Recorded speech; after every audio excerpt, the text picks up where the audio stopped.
करारविन्देन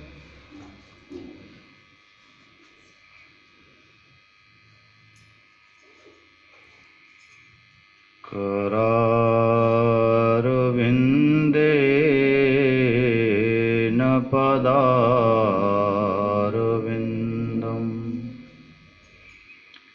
मुखारविन्दे विनिवेशयन्तम्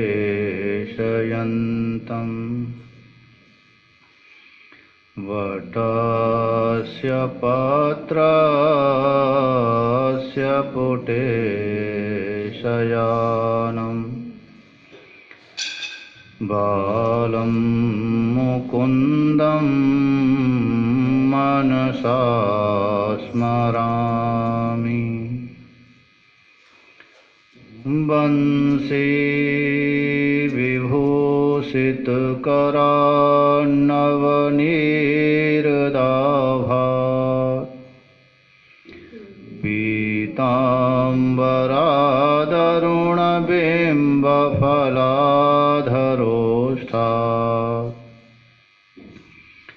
पूर्णेन्दुसुन्दरमुखादरविन्दनेत्रात् कृष्णात् परं किमपि तत्त्वमहं न जाने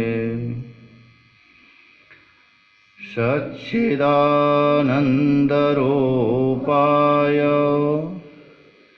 विश्वोत्पत्त्यादिहेतवे तापत्रयविनाशाय श्रीकृष्णाय वयं नुमः। कृष्णाय वासुदेवाय हरये परमात्मने प्रणतक्लेशनाशाय गोविन्दाय नमो नमः। कृष्णाय वासुदेवाय देवकीनन्दनाय च नन्दगोपकुमाराय गोविन्दाय नमो नमः। नमो विज्ञानरूपाय परमानन्दरूपिणे कृष्णाय गोपीनाथाय गोविन्दाय नमो नमः। वसुदेवसुतं देवं कंसचाणूरमर्दनं देवकी परमानन्दं कृष्णं वन्दे जगद्गुरुम्। अखण्डमण्डलाकारं व्याप्तं येन चराचरं तत्पदं दर्शितं येन तस्मै श्रीगुरवे नमः। जय जय श्रीराधारमण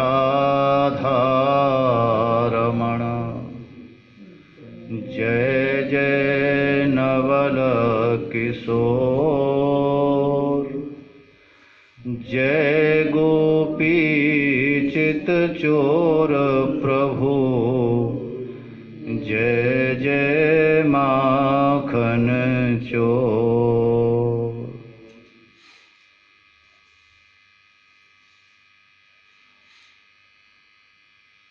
परम पूज्य महाराज श्री के चरणों में प्रणाम करते हुए स्वामी के चरणों में प्रणाम और आप सभी को मेरा नमन और वंदन। श्री राधे।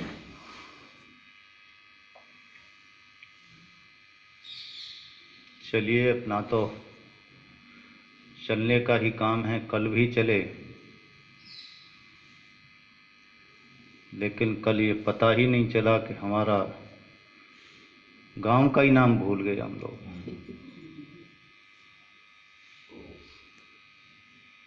कोई लक्ष्य ही नहीं है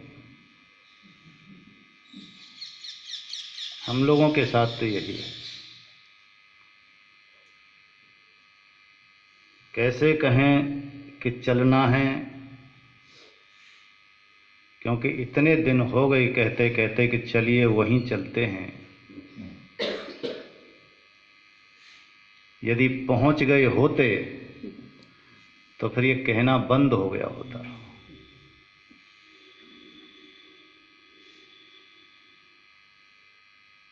क्योंकि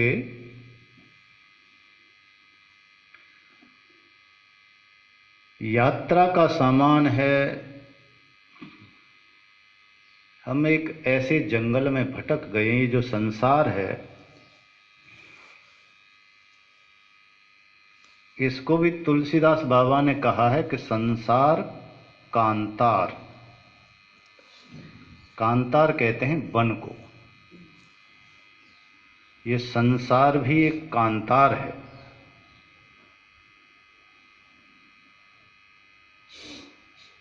भगवान राम भी वन को गए थे, उन्होंने भी वन की यात्रा की, और हम इसी वन में भटक रहे हैं। उनकी पहली यात्रा थी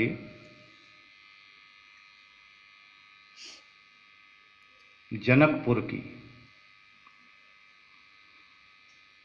और दूसरी यात्रा थी चित्रकूट की, और तीसरी यात्रा थी उनकी लंका की।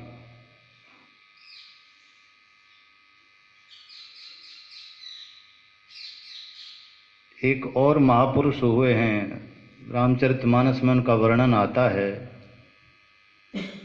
आपने सुना होगा, जो आगे चल करके रावण बना, एक प्रताप भानु राजा था।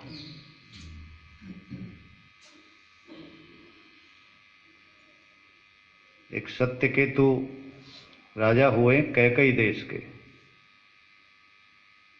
उनके दो पुत्र थे, एक प्रताप भानु और एक अरिमर्दन। तो प्रताप भानु बड़े होने के कारण उनको राज्य दिया गया। प्रताप भानु ने बड़े धर्मात्मा पूर्वक, मानस में वर्णन है इसका, पूरे धर्म का आश्रय लेकर के उन्होंने अपने राज्य का संचालन किया,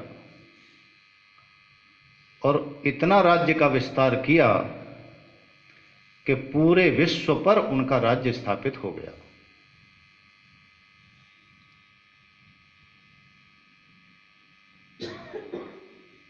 जहां से सूर्य निकलता था और जहां तक सूर्य छिपता था, वहां तक उनका राज्य था। तो ऐसे धर्मात्मा प्रताप भानु राजा एक दिन शिकार खेलने के लिए गए, शिकार करने के लिए।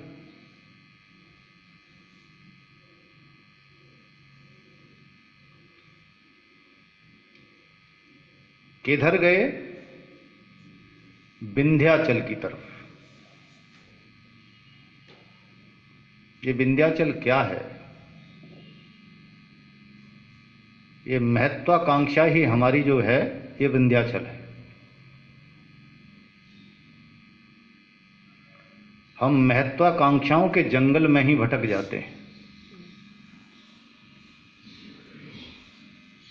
ये जो विंध्याचल है, इसने किसी से सुन लिया कि ये जो सूर्य है, ये पृथ्वी का चक्कर लगाता है। ये किसी से सुन लिया उसने। तो इस विंध्याचल को भी ये महत्वाकांक्षा हुई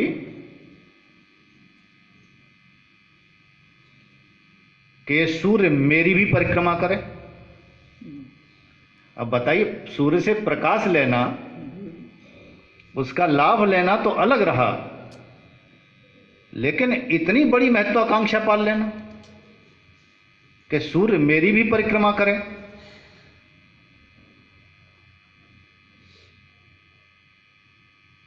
तो उसने सूर्य को से कहा कि तुम मेरी परिक्रमा करो।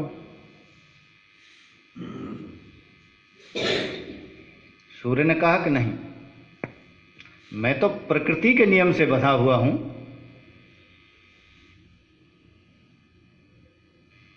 मैं किसी की परिक्रमा नहीं करता।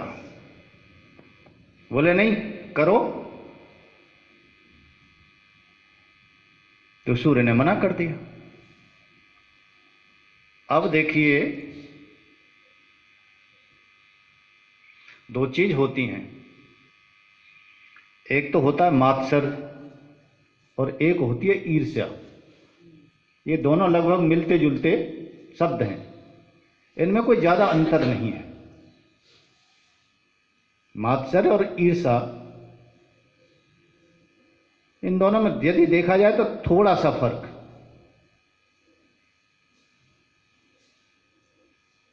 उदाहरण के तौर पर यदि हम देखें तो फर्क कैसे करें कि यदि मान लो कोई व्यक्ति दौड़ रहा है और हम भी उसके साथ दौड़ रहे हैं,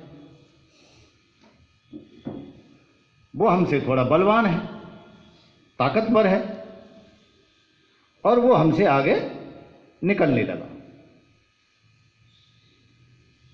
जब वो हमसे आगे निकलने लगा तो देखिए दो स्थिति हैं। पहली तो यह है कि हम अपनी इतना बल लगाएं, इतनी ताकत लगाएं कि हम उससे आगे निकल जाएं। वो हमसे आगे है, जब वो आगे जाने लगा तो हमको मात्सर्य हुआ कि हमसे आगे कैसे जा रहा है। तो पहला रास्ता हमने चुना कि भाई इसको हमें अपनी ताकत लगा के इससे आगे निकलना है, इसको मात्सर्य कहेंगे। दूसरा रास्ता यह होता है कि हमने ये विचार किया कि हम तो नहीं दौड़ पा रहे, लेकिन बच्चों तुझे भी नहीं दौड़ने देंगे, और उसकी हमने टांग पकड़ ली और उसको गिरा दिया। यह है ईर्ष्या।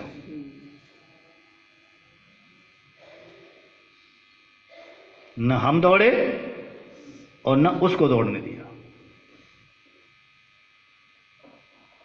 तो ये जो विंध्याचल था, इसको ईर्ष्या हुई। बोले हमारी परिक्रमा लगाओ, और नहीं लगाते हो तो फिर तुम जो प्रकाश देते हो संसार को, हम तुम्हारे प्रकाश को रोक देंगे।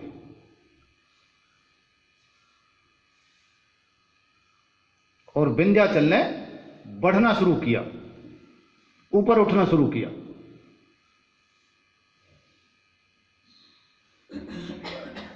जब विंध्याचल ने ऊपर उठना शुरू किया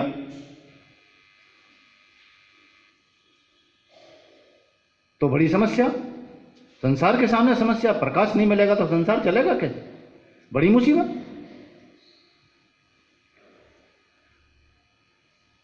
अब पता नहीं कहां से भगवान की कैसी कृपा हुई कि कहीं से घूमते फिरते अगस्त ऋषि वहां पर पहुंच गए, और अगस्त ऋषि से प्रार्थना की, बोले प्रभु आप ही समस्या का कोई समाधान निकालिए।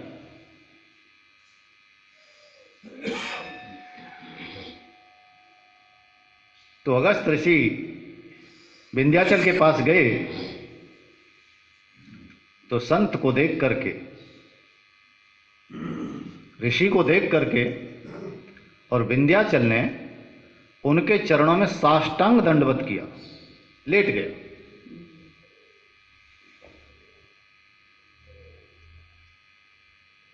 और लेटे लेटे उसने कहा कि मुनिवर, मेरे लिए क्या आदेश है, मैं क्या सेवा करूं?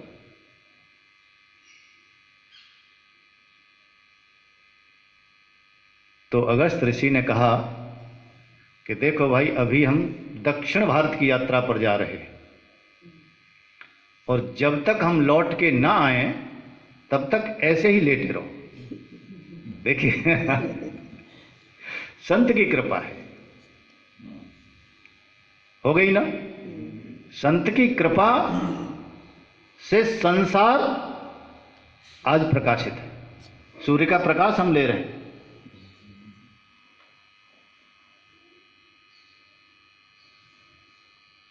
उसकी भी बुद्धि देखिए भगवान ने कैसी कर दी कि लेटे लेटे ही पूछा, नहीं तो खड़े होकर भी पूछ सकता था।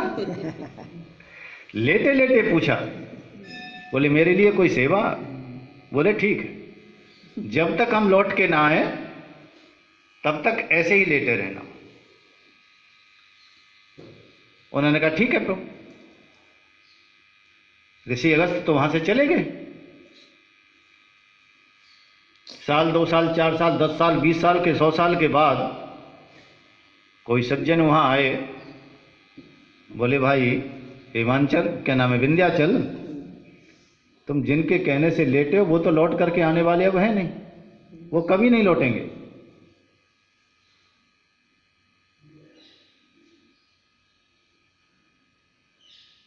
तो विंध्याचल ने कहा कि कोई बात नहीं है, संत की आज्ञा है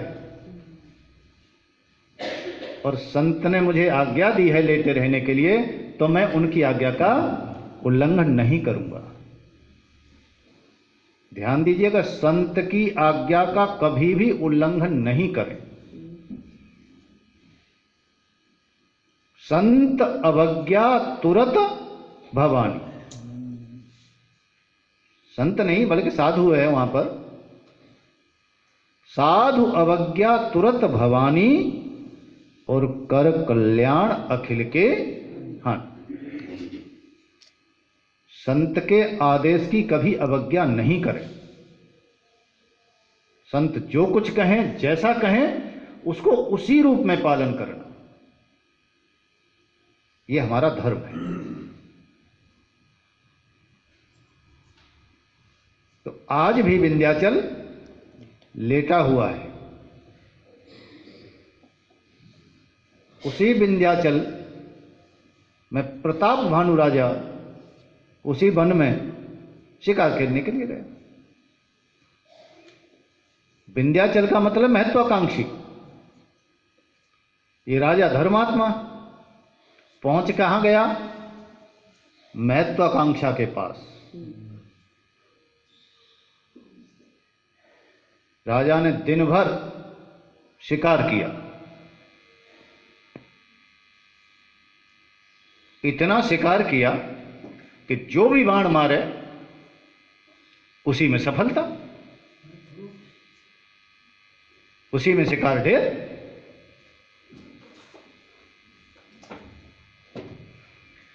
पूरा दिन हो गया, शिकार खेल करते करते जब शाम होने लगी तो राजा लौटने लगा। लौटते वक्त उसने क्या देखा कि सामने एक सूअर है जिसके बड़े बड़े चमकीले दांत हैं, लेकिन रंग काला है।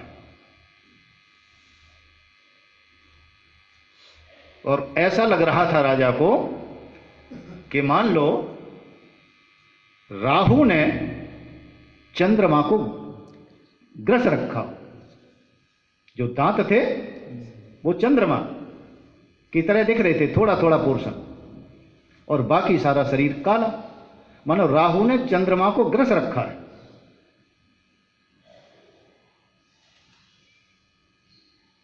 राजा चाहता तो बहुत शिकार की पूरे दिन। उस सूअर को जैसे ही देखा तो राजा के मन में आया कि इसको भी ढेर करना है।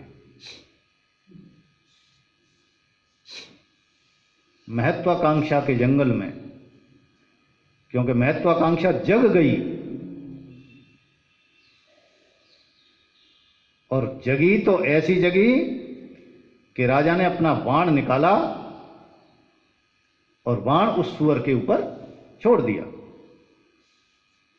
लेकिन वो बाण उस सुअर में नहीं लगा, सुअर बच निकला। और जैसे ही बाण चूका कि राजा को क्रोध आ गया।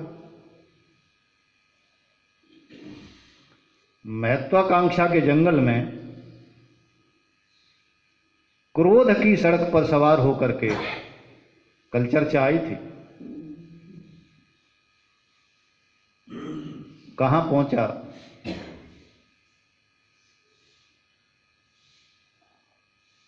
उस सुअर के पीछे चलने लगा।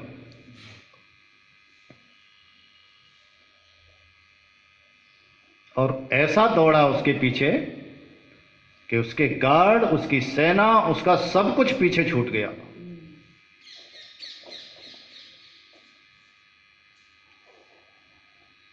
तुलसीदास बाबा लिखते हैं कि प्रगटत दुरत, कभी वो सुअर प्रकट हो जाता है सामने और कभी छिप जाता है, क्योंकि वो सुअर तो था ही नहीं,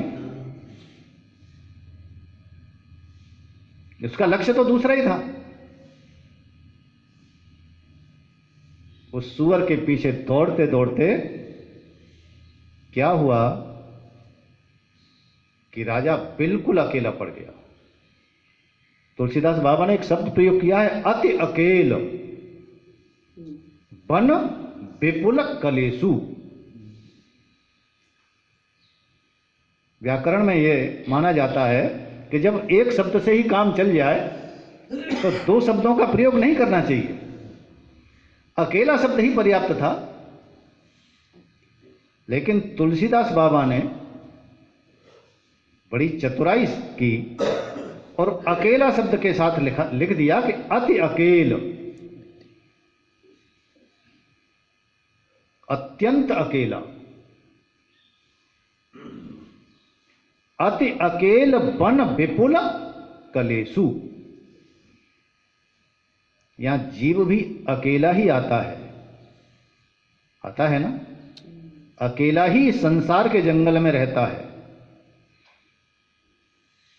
और अकेला ही यहां से चला जाता है। लेकिन तुलसीदास कहते हैं कि नहीं, अति अकेल। ये अति अकेल कहने का मतलब क्या हुआ? अति अकेल बन विपुल कलेसु तदपि न, फिर भी नहीं, मृग मग तजहि नरेसु। फिर भी वो शिकार के रास्ते को, शिकार का पीछा करने को राजा छोड़ नहीं रहा है, बिल्कुल अकेला।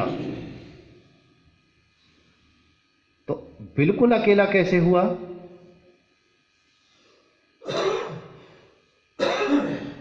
अरे भाई, यदि राजा ने, प्रताप भानु ने, धर्मात्मा राजा था, यदि गीता कभी पढ़ी होती तो गीता में तो भगवान ने लिखा है ना, सुख दुखे समे कृत्वा लाभा अलाभौ और जया जयो। तो जब उसने गीता पढ़ी होती और ये शब्द उसने यदि दोहरा लिए होते उस समय, लाभा अलाभौ जया और अजयो, भाई कभी लाभ भी होता है तो कभी हानि भी होती है, कभी जय भी होती है तो कभी।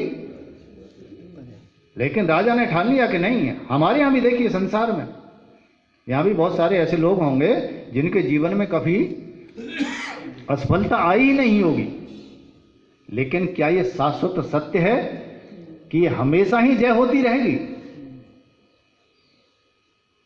हो सकता है होती रही हो, लेकिन यदि ऐसा ही सिद्धांत होता तो भगवान इन दोनों शब्दों का प्रयोग नहीं किया होता।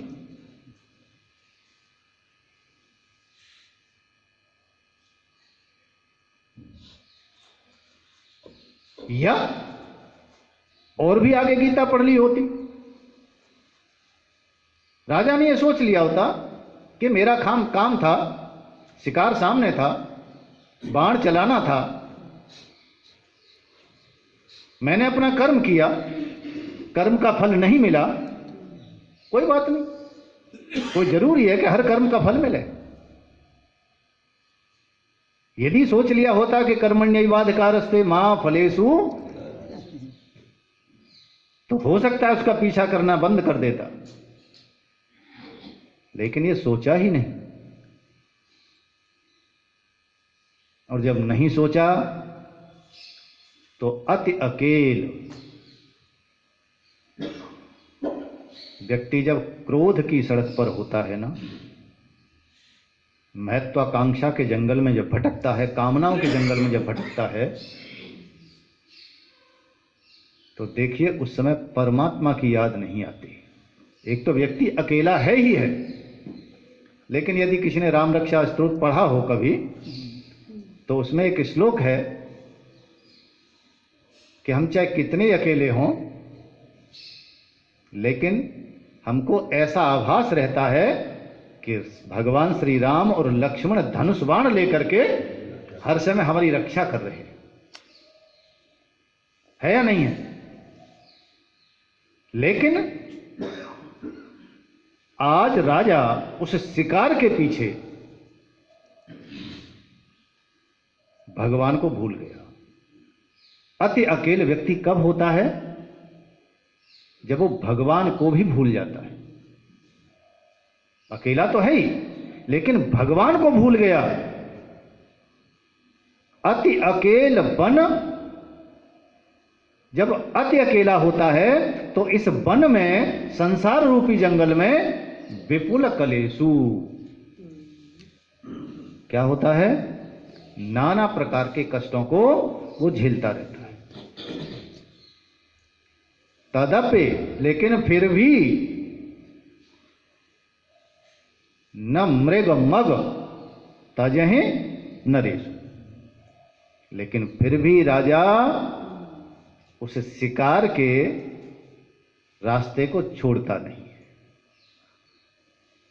हम भी जिंदगी में कितने कष्ट पा रहे हैं, लेकिन फिर भी उस महत्वाकांक्षा के, कामना के रास्ते को नहीं छोड़ते। परिणाम क्या हुआ?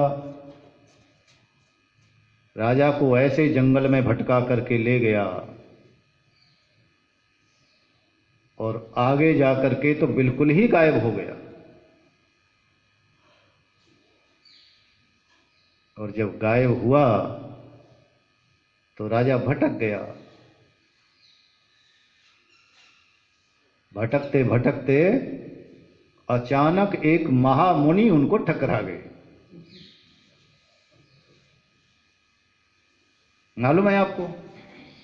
क्राइटेरिया देखिए, वो जो मुनि थे महाराज जी, वो जंगल में वो बड़े सुंदर सुंदर वस्त्र पहन करके, बड़े सजे हुए, डुप्लीकेट महात्मा,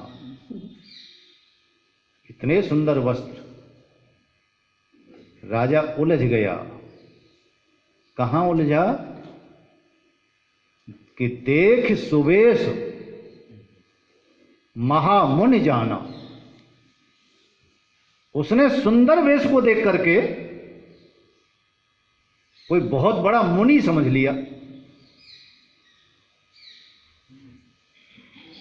उस तपस्वी को कभी कभी हम फंस जाते हैं,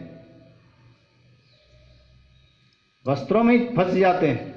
देखते हैं अरे ये महाराज जी तो बड़े ऊंचे हैं, सैकड़ों लोग इनके साथ चल रहे हैं, कितने पहुंचे हुए महात्मा होंगे।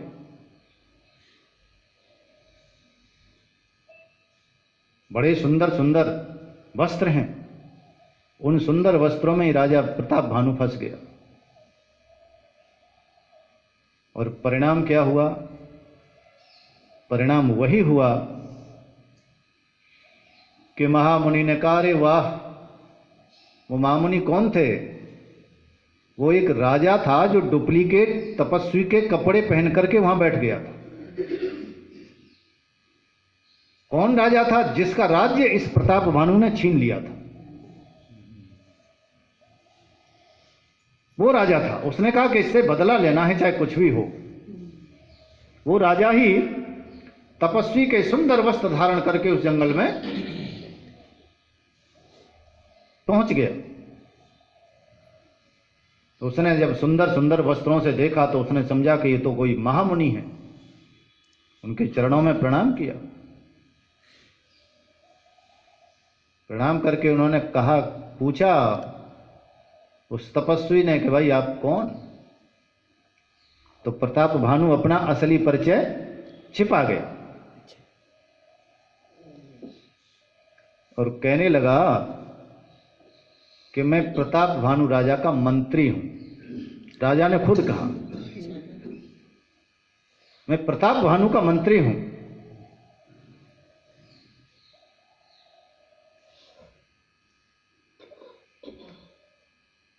तो उसने कहा,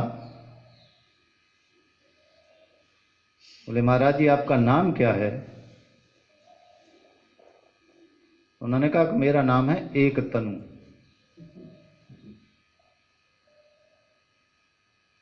बोले एक तनु का मतलब क्या होता है? कि आदि सृष्टि उपजी जब से ये सृष्टि उपजी है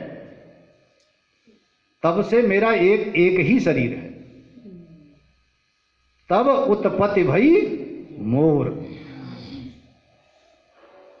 जब ये सृष्टि उपजी ही थी तभी मेरी उत्पत्ति हुई, मैं तभी से हूं। प्रताप भानु ने सोचा कि आज तो धन्य हो गया। हम भी ऐसे चक्करों में फंस जाते हैं खूब।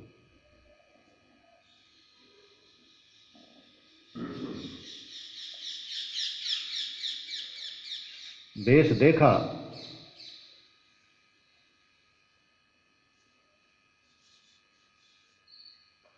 अब क्या हुआ? जब उसने कहा कि मैं मंत्री हूं तो वो तो जानता था कि ये मंत्री नहीं है, ये प्रताप भानु है। तो उसने उसको विश्वास दिलाने के लिए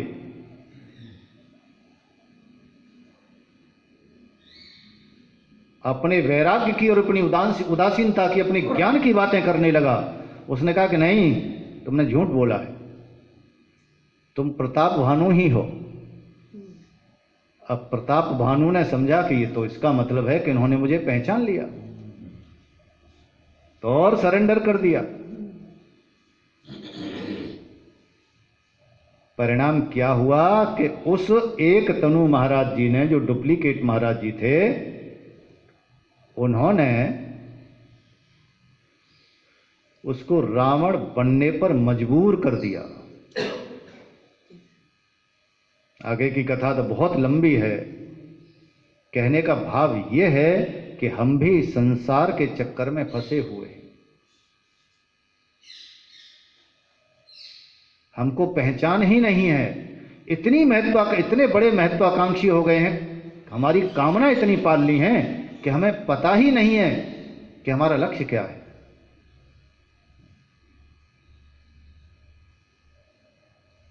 यदि लक्ष्य परमात्मा है तो निश्चित रूप से समझ लीजिए कि परमात्मा हर वक्त हमारे साथ है। हम ही उसको भूल जाते हैं। यदि हमने उसको नहीं भुलाया होता तो परमात्मा तो हर क्षण हर पल हमारे रोम रोम में है।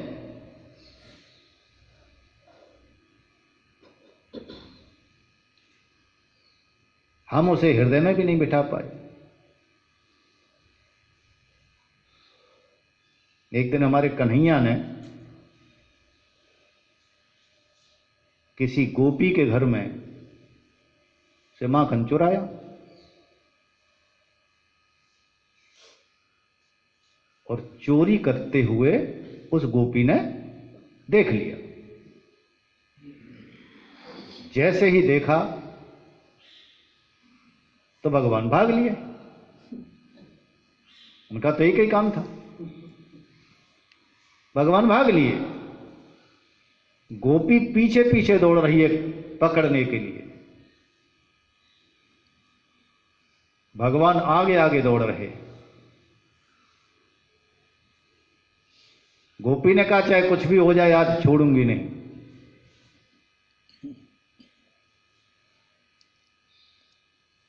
क्या हुआ कि जब भगवान दौड़ रहे थे आगे आगे, तो आगे कोई सज्जन खड़े हुए थे।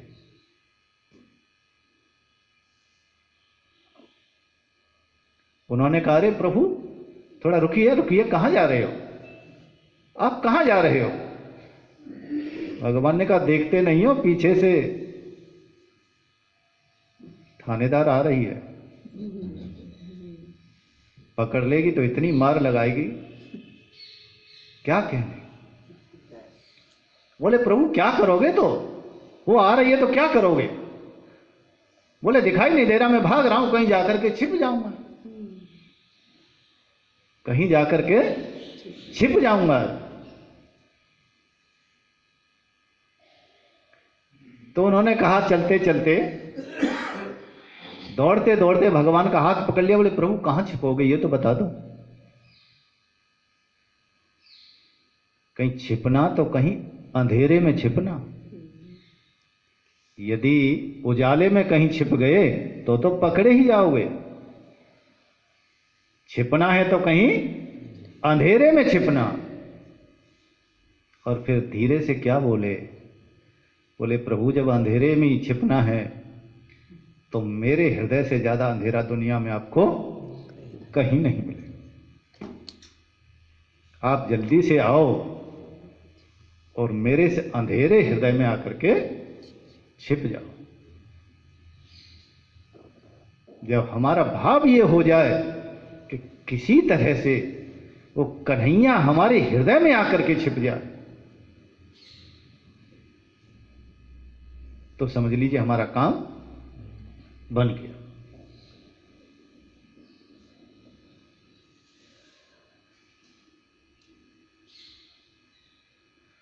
वो छिप जाए, उसको छिपने की जगह मिल जाए और हमें कन्हैया मिल जाए, दोनों का काम। न उसको मार पड़ेगी और न फिर हमको मार पड़ेगी। वो गोपी की मार से बच जाएगा और हम संसार की मार से बच जाएंगे, दोनों का काम। हमारा भी बना और उसका भी बना। हम रोज करते हैं कि चलो उसी नंद भवन में चलते हैं,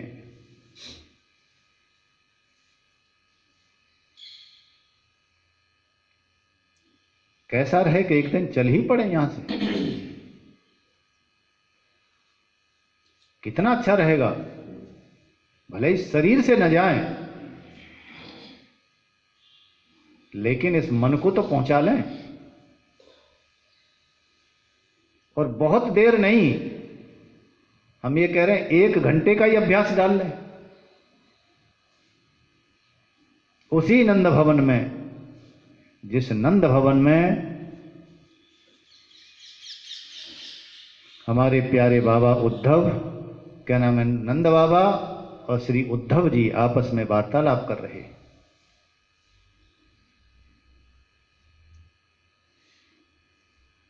नहीं पहुंचे वहां तो समझ लीजिए इसी संसार में भटकना पड़ेगा। फिर बार बार जन्मना, बार बार मरना, बार बार जन्मना। चाहिए तो हमें यही कि हम कैसे भी हो, किसी भी रास्ते से हमें भगवान की तरफ चलना है।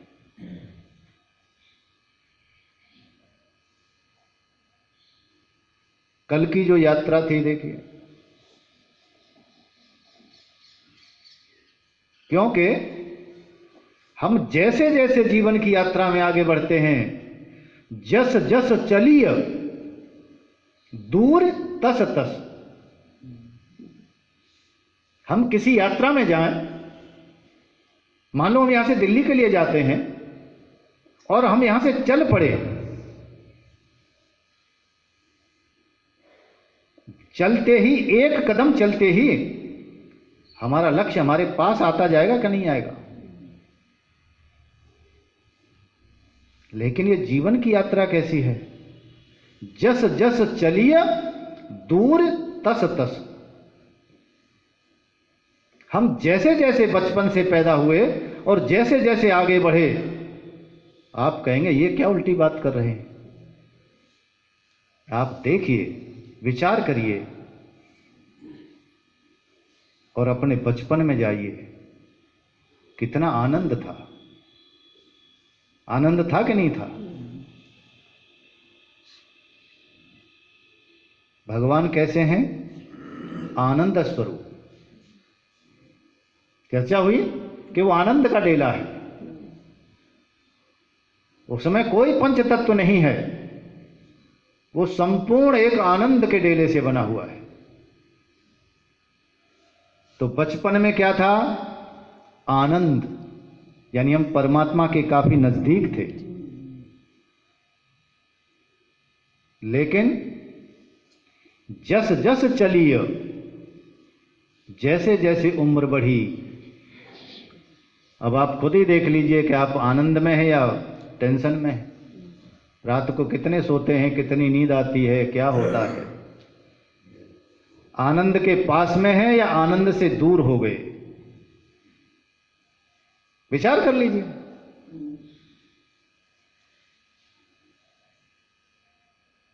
यही है, हम जैसे जैसे चलते हैं वैसे वैसे भगवान से दूर होते जा रहे हैं।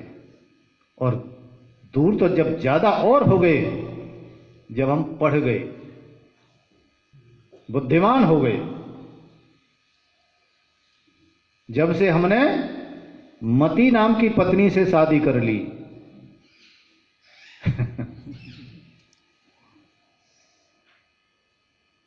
शादी तो करनी चाहिए थी दूसरी पत्नी से, लेकिन हम शादी कर बैठे मती नाम की पत्नी से। शादी तो की थी कि मती नाम की पत्नी से शादी कर लेंगे तो आनंद आएगा, लेकिन जैसे ही शादी की तो आनंद कम होता चला गया। शादी की आनंद के लिए कोई आनंद ही नहीं आया शादी करने के बाद।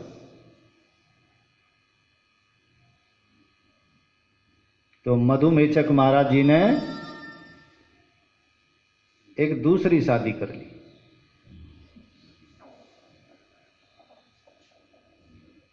अब बताइए, किसी की दो शादी हो जाएं, एक ही शादी भारी पड़ जाती है।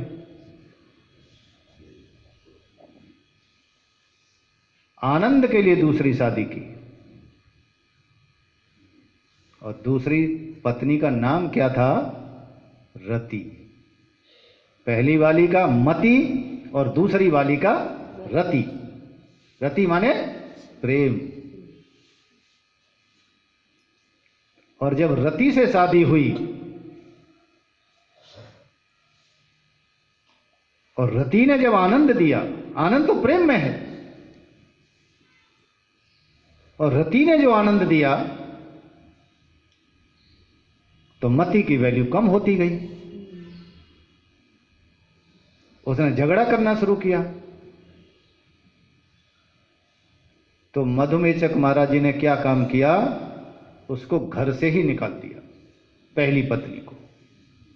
बोले तेरे साथ कोई आनंद नहीं है, आनंद तो रति के साथ में। यदि आनंद पाना है तो प्रेम की शरण में जाना पड़ेगा, प्रेम का स्पर्श इस हृदय से करना पड़ेगा।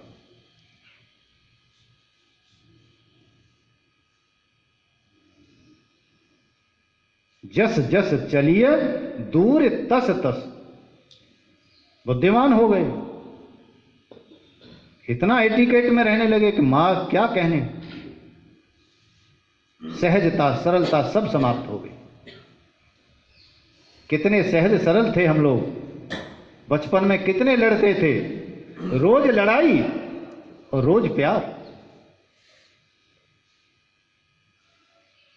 लेकिन आज यदि कोई एक छोटी सी बात भी कह जाए, उसको सुनकर के रात में नींद नहीं आती,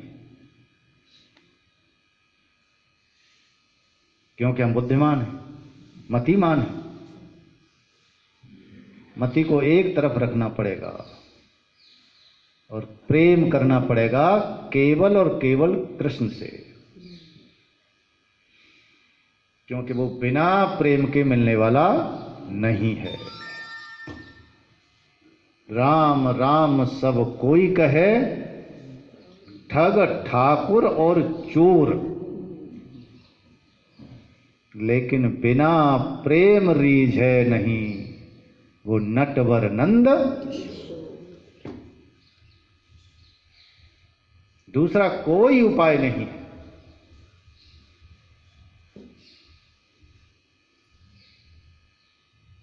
प्रेमी के लिए तो रोते हैं भगवान स्वयं।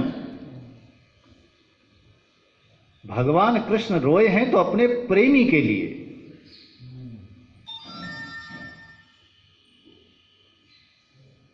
परसों चर्चा चली थी राम जी के बारे में कुछ, कि राम जी कहां कहां रोए। तो एक सज्जन ने कहा हमसे वहां जाने के बाद कि जी आपने हमारे राम जी की खूब बखिया उधेड़ी।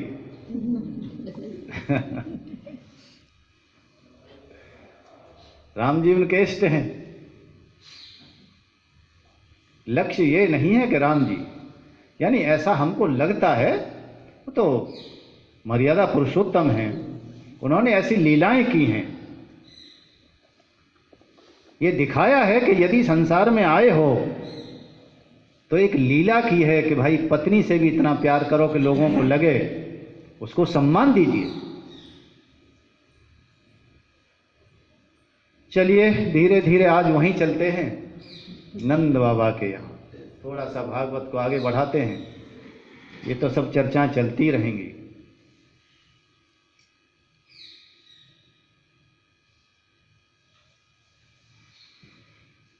न माता न पिता तस्य न भार्या न सुतादय। उद्धव जी कहते हैं बाबा उनकी न कोई माता है।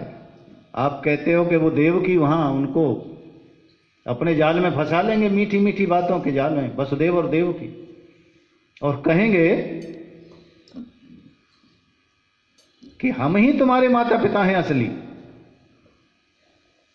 और यदि उन्होंने अपने मीठे मीठे जाल में, क्योंकि जो बताया था ना, जो नगर के लोग होते हैं, बड़े बड़े शहरों के लोग होते हैं, वो शब्दों के जाल में ऐसा फंसा लेते हैं, बड़े चतुर होशियार होते हैं, चालाक होते हैं। जितना बड़ा शहर उतने ही लोग ज्यादा चालाक। कोई बड़े शहर के हों तो माफ करिएगा।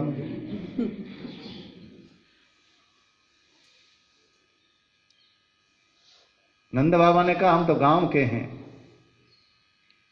वो गांव से बाहर कभी गया नहीं। शहर के लोग बहुत होशियार हैं। यदि एक बार भी वसुदेव और देवकी ने उसको लाड़ प्यार से पूछ लिया तो वो तो कह देगा क्या, मेरे तो मैया बाबा आप ही हैं, मेरा कोई नहीं है। और तो नंद बाबा को ये सांत्वना देते हैं कि न माता न पिता तस्य, उसका न कोई माँ है और न कोई पिता है, न भार्या, न कोई पत्नी है, और न सुतादय, और उनके कोई सुत आदि भी नहीं है, पुत्र आदि भी नहीं। न च आत्मीयो, उनका कोई अपना आत्मीय भी नहीं है, न परश्चापी, न उनका कोई पराया है। उनके लिए तो सब एक समान है। न देहो न देहो, उनकी देह भी नहीं है। देह तो हमारी है पंचभूतों से, चर्चा हो गई, वो तो आनंद की देह है।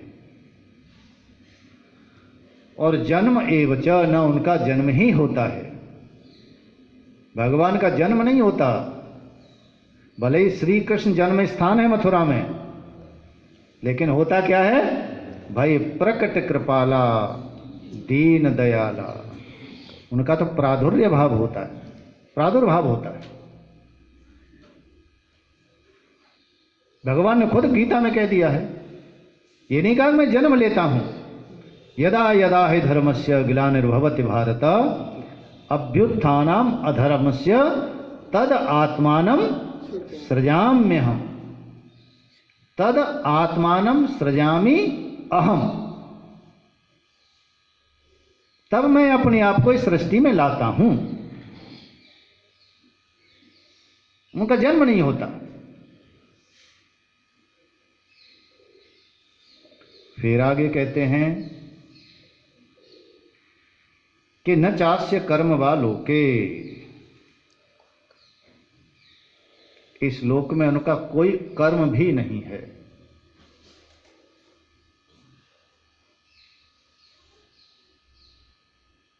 कोई कर्म नहीं है। और सद असित मिश्र योनिषु, सद असद और मिश्र योनिषु, तीन प्रकार की योनि, सद योनि, असद योनि और एक मिश्र योनि। सद योनि का मतलब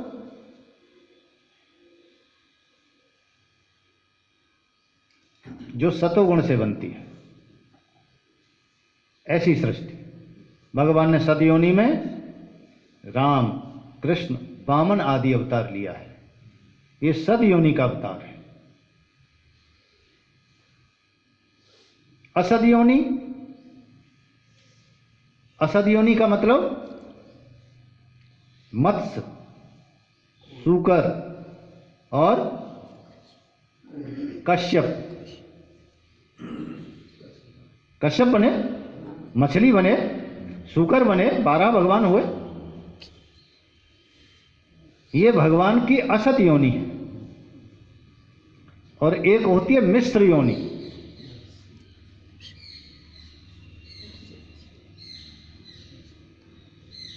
भगवान बने हैं नरसिंह, बने हैं ना, और है ग्रीव,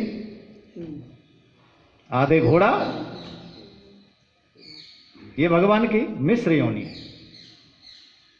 तो वो कहते हैं इन तीनों योनियों में, चाहे वो सद योनि हो, चाहे असद योनि हो और चाहे मिश्र योनि हो, इन तीनों योनियों में चाहे वो किसी भी, क्योंकि भगवान की किसी भी रूप में और कुरूप में कोई आसक्ति नहीं है। वो जो चाहे, जिस रूप में चाहे, अपने आप को ला सकते हैं। और ये भी ध्यान रखना, वो आने के लिए सामने वाले का भी कोई रूप नहीं देखते।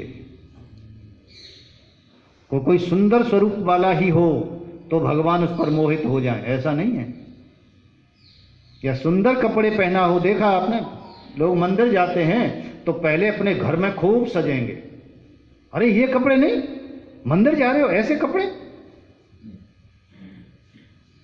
नए कपड़े पहन के जाओ। मानो भगवान बिहारी जी आपके कपड़े देखने के लिए बैठे हैं क्या?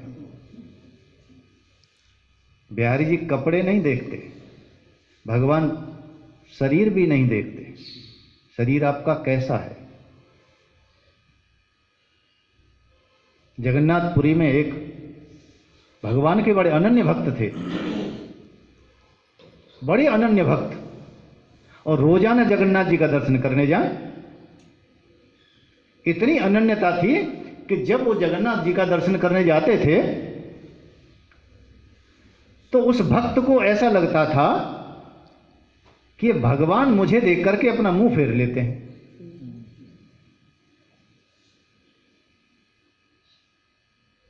ऐसा लगने लगा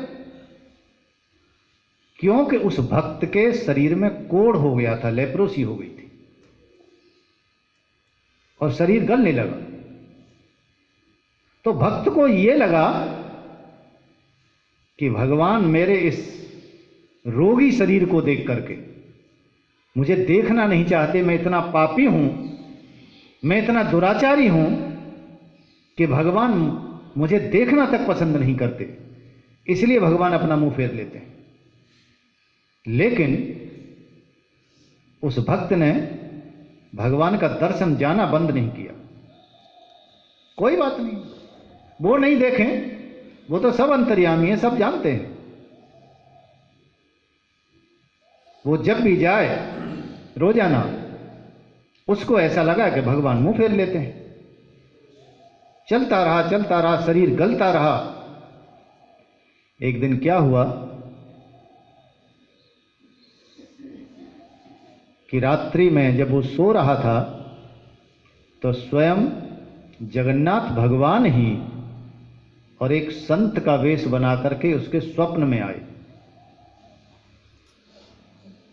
और उससे कहा कि तू रोज दर्शन करने जाता है और भगवान तुझे देख करके मुंह फेर लेते हैं।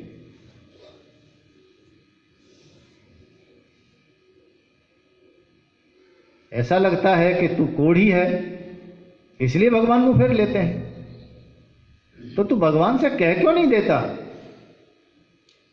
कि भगवान जिस कोढ़ी शरीर को देख करके आप मुंह फेर लेते हैं, इसे ठीक क्यों नहीं कर देते? तू कह दे आज जाकर के। और ऐसा कहकर के संत तो सपने से गायब। प्रातः 4 बजे उठा, उठ करके वो स्वप्न याद आया। उसने कहा ये आज तो संत आए थे और संत ने आदेश दिया कि आज मैं भगवान से जाकर के कह दूं।